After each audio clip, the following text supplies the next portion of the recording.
The SEC auditor walked into our lobby at exactly 9 a.m., asking for me by name. Problem was, I'd quit 3 days earlier, and nobody had bothered to tell the federal government. But I'm getting ahead of myself. Let me back up. I'm Michael Richardson, 49 years old, and I just watched my career at Summit Financial Advisors go up in flames because I had the audacity to pursue an executive MBA while working as their chief compliance officer. 20 years in compliance, 8 years in the Navy before that, and they fired me for cultural misalignment.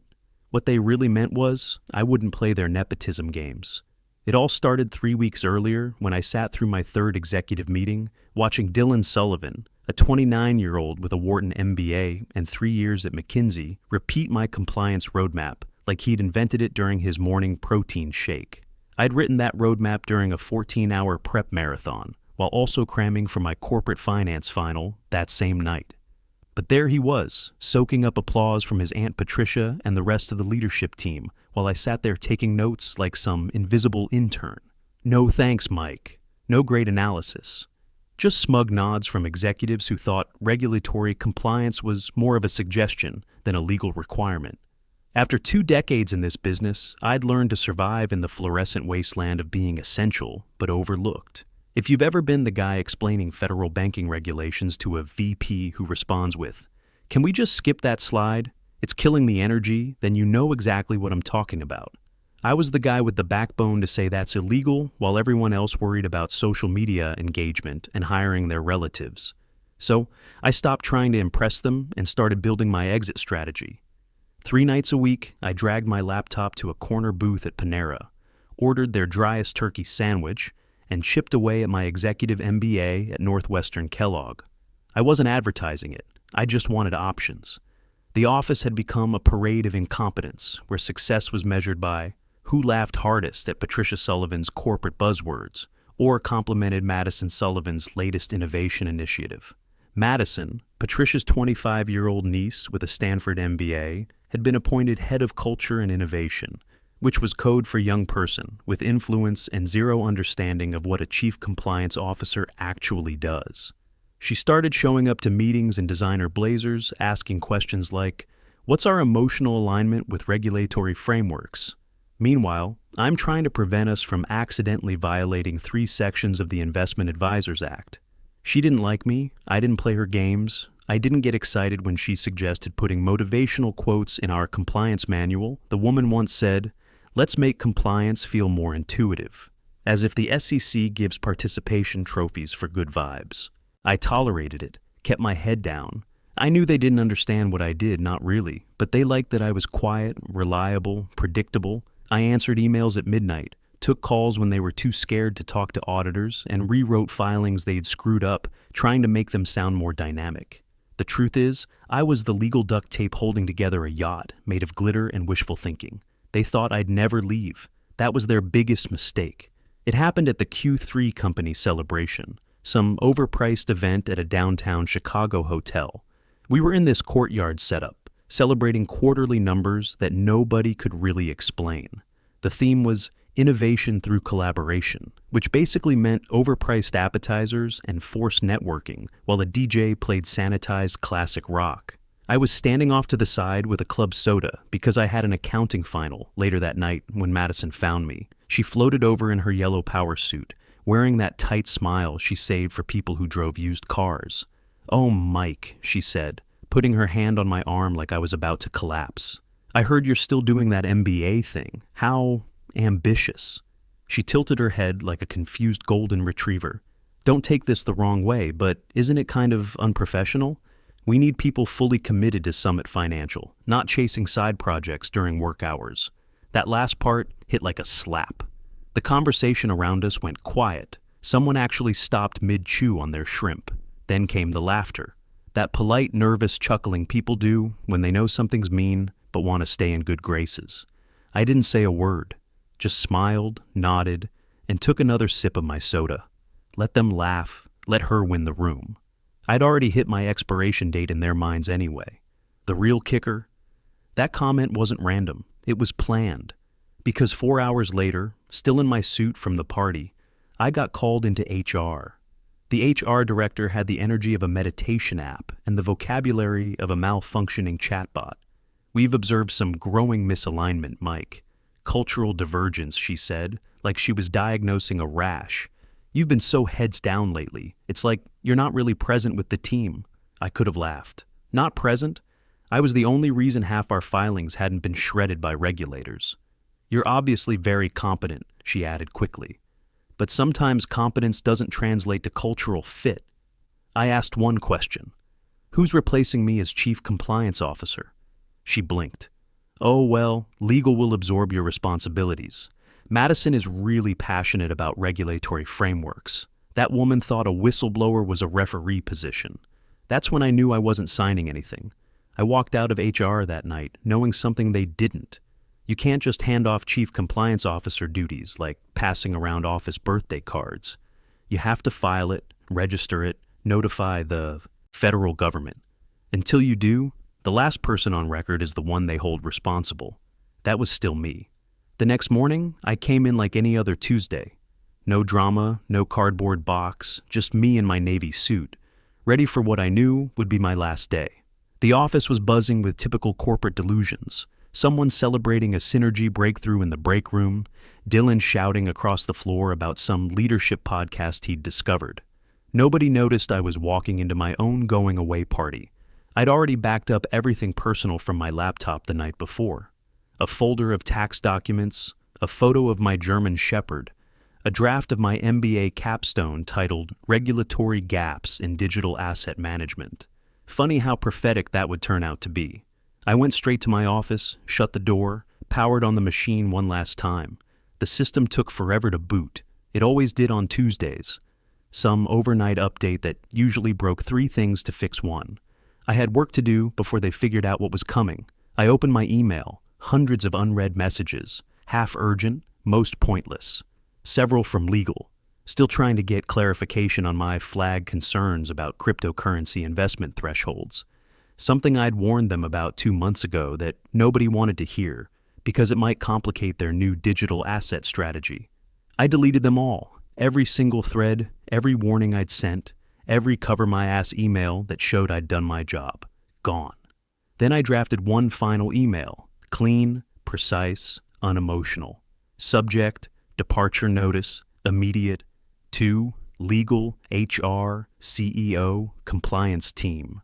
Dear all, this message serves as formal notice of my immediate resignation from the position of Chief Compliance Officer.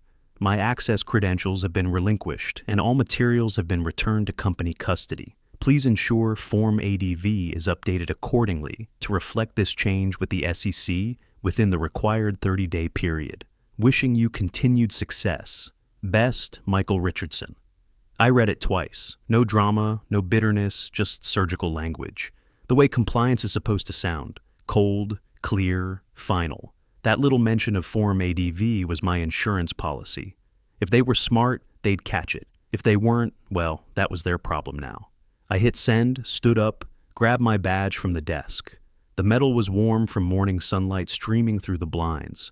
I walked it to reception, placed it on the counter, handed my laptop to Ashley, the receptionist. Sweet kid, recent Northwestern grad, who actually understood what compliance meant. You're leaving for the day? She asked, looking confused. No, I said, I'm leaving. Ashley blinked. Like, leaving. I smiled. Exactly. And then I walked out. No speeches, no awkward staff gathering, just the sound of my dress shoes on polished concrete and the knowledge that every step away was one closer to fresh air. What nobody in that building understood was that my Form ADV reference wasn't just a courtesy reminder. It was a 30-day countdown timer. If they knew what they were doing, they'd panic, call their lawyers, get on the phone with the SEC immediately. But I knew them. I knew their priorities. If it didn't show up on a dashboard or explode in Slack, it didn't exist. They wouldn't read the email carefully. Or worse, they'd read it and not understand it. That's the real danger of arrogance. It doesn't just make you blind. It makes you comfortable being blind. I walked 3 blocks to a diner, ordered black coffee and eggs over medium, opened my MBA notebook. That morning's topic. Strategic failure as leadership dysfunction. I underlined it twice and started taking notes. The morning after I walked out, my phone buzzed at 6:47 a.m. Not a call, a screenshot from Ashley, still stuck inside the glass prison. A Slack thread so tone-deaf, I could practically smell Dylan's cologne through the screen. Dylan, Mike's out. Let's have Madison handle compliance for now. She's already running innovation. How hard can it be? Ashley, don't we need to file something official with the SEC, like Form ADV amendments? Dylan, we'll circle back. Let's focus on team morale. No need to spook people. I stared at that thread for a long time, coffee getting cold. The word morale in that kid's mouth was like glitter on a coffin. Madison, the self-proclaimed regulatory visionary who once said compliance is just fear-based thinking, was now covering federal oversight like it was weekend babysitting duty. For about 10 seconds, something twisted in my chest. Old reflexes trying to make me intervene, warn someone, care. I'd spent 20 years patching holes in their boat while they danced on deck, handing each other participation trophies. But companies don't love you back. They send HR to break up with you, then replace you with someone who thinks synergy is a compliance strategy. They'd always treated regulatory requirements like annoying seatbelt alarms, something you ignore until the car crashes. Now, they'd given the keys to someone who didn't even have a license. I opened my laptop, not theirs, and started working on my capstone in earnest. The title was crystal clear now. The Illusion of Oversight: How Executive Negligence Creates Institutional Risk. Meanwhile, inside that glass monument to bad decisions, things were unraveling fast. Legal tried to schedule meetings with Madison about upcoming SEC reporting obligations. She declined, said she was swamped redesigning our client onboarding experience. Ashley, God bless that kid's underpaid soul, kept pushing. She flagged that without a properly registered chief compliance officer on file, Summit could be in breach of SEC Rule 206-7. Patricia's response came back within minutes. I don't have time for hypotheticals. There it was. The magic trick executives pull on themselves. Treat every warning like a mood killer until it becomes a subpoena. Ashley tried one more time, this time with a detailed email. Here's what we're filing under Mike's name. Here's what hasn't been updated. Here's the actual regulation, highlighted in yellow. She got pulled off the compliance thread within an hour and reassigned to client experience optimization. You can't make this stuff up. Madison sent a company-wide email that afternoon. Subject: Compliance is a mindset, with some quote about being your most regulated self. She attached a photo of a cat wearing glasses with the caption, "This could be you if you follow the vibes." That email ended up on LinkedIn. People actually clapped in the comments. Ashley messaged me on my personal email, hesitant, probably worried I'd report her. I know you're not here anymore, but I wanted to say you were right about everything. They're not listening. I didn't reply. Not because I didn't care, but because I finally realized it wasn't my mess to clean up anymore. There was a time I would have marched back in there, files in hand, ready to save the ship. But ships captained by clowns deserve the iceberg. I didn't need revenge, I just needed distance. But karma had already packed its briefcase and started making calls. It hit my inbox around 2:17 p.m. on a Thursday, tucked between LinkedIn spam about digital transformation partnerships and an alumni newsletter I never read. At first, I almost deleted it. The sender looked familiar, but vague. James Morrison, Associate Examiner, SEC Chicago Division. We'd crossed paths at some compliance roundtable last year. Former Marine, serious guy, asked good questions about cryptocurrency oversight. Now he was in my inbox. Hey Mike, heads up. We're dropping by Summit Financial tomorrow morning for a routine examination. Random selection, nothing major. Hope you're well. Semper Fi. I stared at it, read it again. Let the words sink in. Random examination. Tomorrow morning. I smiled, not a smirk, not a laugh. The kind of smile you give when your opponent forgets your rook has been sitting behind their king the whole game. I typed back, "Hi Jim, appreciate the heads up. I'm no longer with Summit as of last week, resigned Tuesday. Please coordinate directly with their legal department. All the best, Mike." Ura, no emojis, no exclamation points. Just the clean blade of professional detachment. Then I opened a new email to my attorney, Subject: FYI, SEC contact. Body: heads up. Looks like they're walking into a storm. No registered CCO on file. No transition documentation. Timing couldn't be better. Let me know if we need to get ahead of anything. I've got records of everything. I hit send and closed my laptop. Sat there listening to the hum of my refrigerator, occasional car doors slamming in the parking lot. A breeze came through the window and shuffled my MBA notes like they were waiting their turn to matter. That night, I slept better than I had in months. At exactly 9 a.m. the next morning, James Morrison walked into Summit Financial's lobby.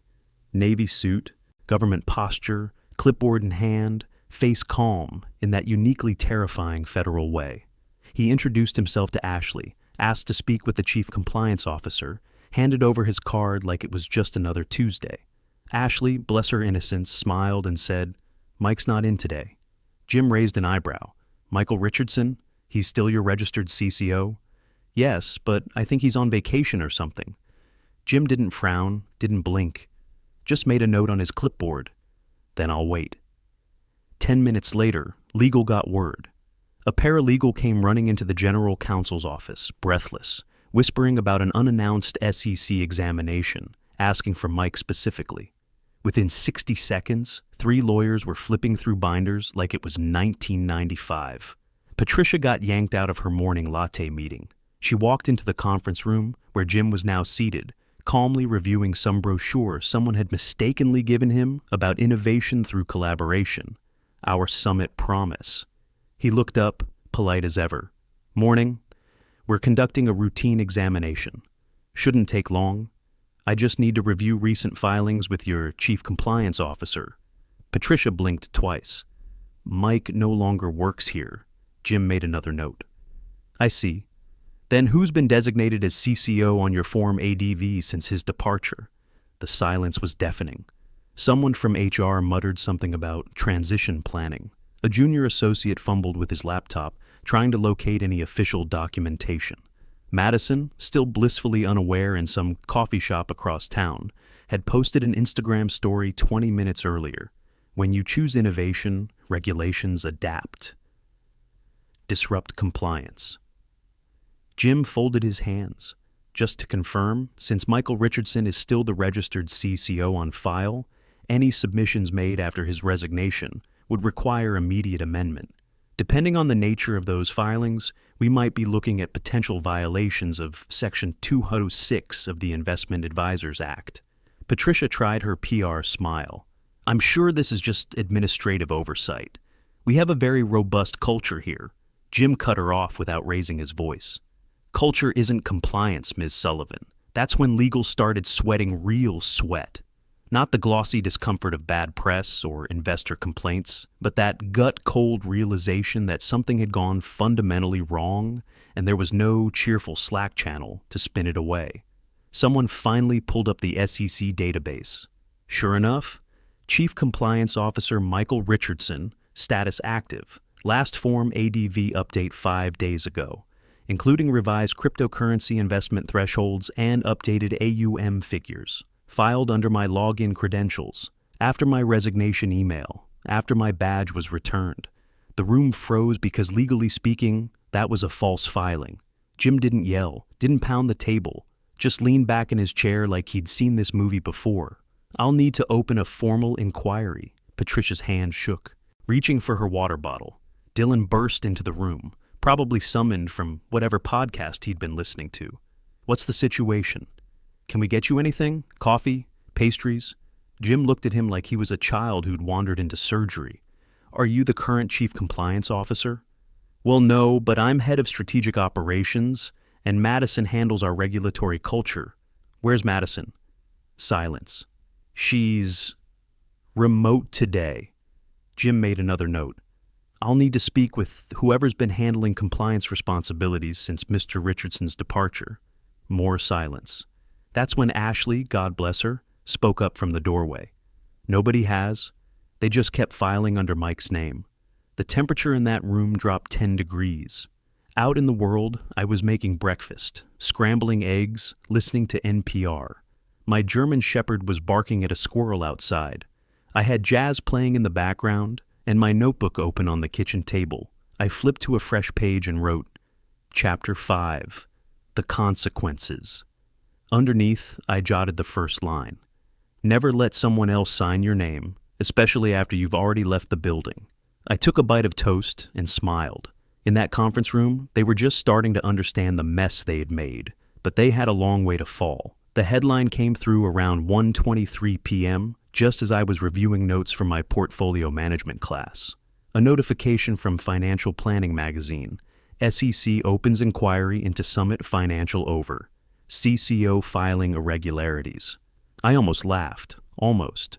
Instead, I just leaned back, took a slow sip of coffee, and clicked the article. The write-up was short and brutal. Classic financial press. Dry tone, lethal implications. The Securities and Exchange Commission has opened a preliminary inquiry into Summit Financial Advisors after discovering regulatory filings listing former executive Michael Richardson as Chief Compliance Officer days after his resignation. The filings include quarterly asset adjustments and cryptocurrency investment disclosures now under review for potential misrepresentation. That word misrepresentation was doing serious damage, and it hadn't even hit Bloomberg yet. My phone buzzed constantly for the next hour. Missed calls, texts, screenshots. 2 different reporters sliding into my LinkedIn DMs with messages like, Hi Michael, would you be willing to comment on the recent SEC activity at your former firm? One even added a little fire emoji. Classy. I didn't reply to any of them. Instead, I copied the headline and pasted it into the top of my capstone draft.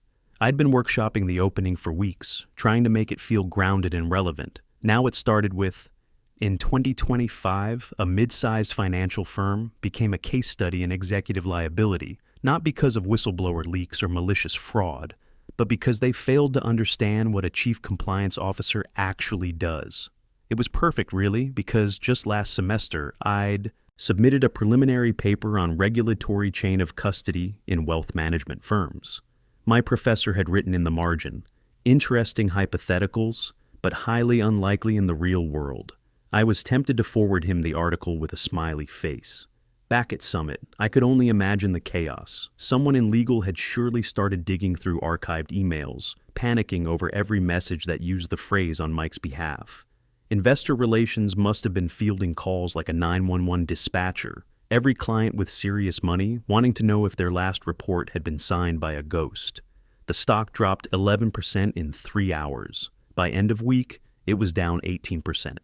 That Friday, an internal memo leaked announcing that Madison Sullivan had transitioned to external consulting opportunities. No goodbye party, no wine emoji-filled farewell post, just gone. Patricia issued a statement about organizational restructuring to better align with regulatory expectations. Dylan lasted 2 more weeks before getting demoted to junior analyst, probably spending his days updating Excel sheets instead of pontificating about leadership podcasts.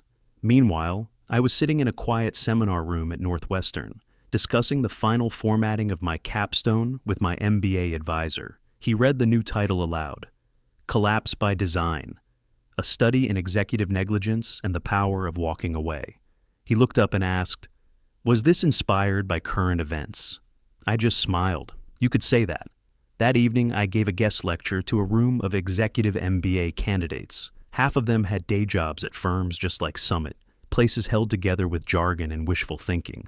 During the Q&A, one student asked, So what's the main takeaway? I said, Never be the only thing holding up the roof, and if you are, document everything before you step away. The truth has a way of surfacing when people stop covering for incompetence. Afterward, I walked to my car in the crisp autumn evening. My phone was quiet. My lawyer hadn't called in days. For once, the world wasn't on fire behind me. 6 months later, Summit Financial paid an $850,000 settlement to the SEC and admitted no wrongdoing, which in regulatory language means they admitted everything while trying to save face.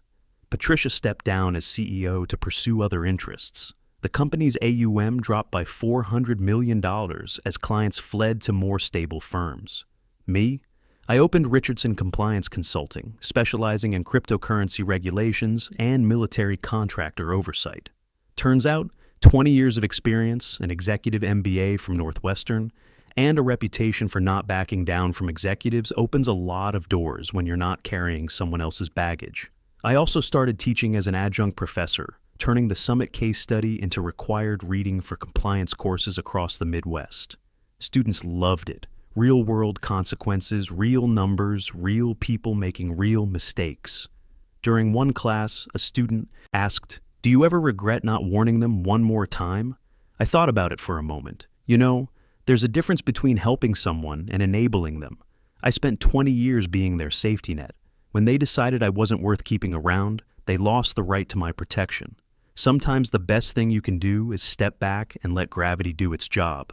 I started the engine of my new truck, turned on some classic rock, and drove home to feed my dog. The autumn air was crisp through the open windows, and I had dinner plans with a fellow veteran who'd reached out about consulting work with his firm. Justice didn't come from dramatic confrontations or angry emails. It came from documentation, patience, and the quiet satisfaction of watching arrogance meet its match in federal regulation. Sometimes the best revenge isn't revenge at all. It's just stepping out of the way and letting people face the consequences of their own choices. And next semester, every compliance student in Chicago will know exactly how that works.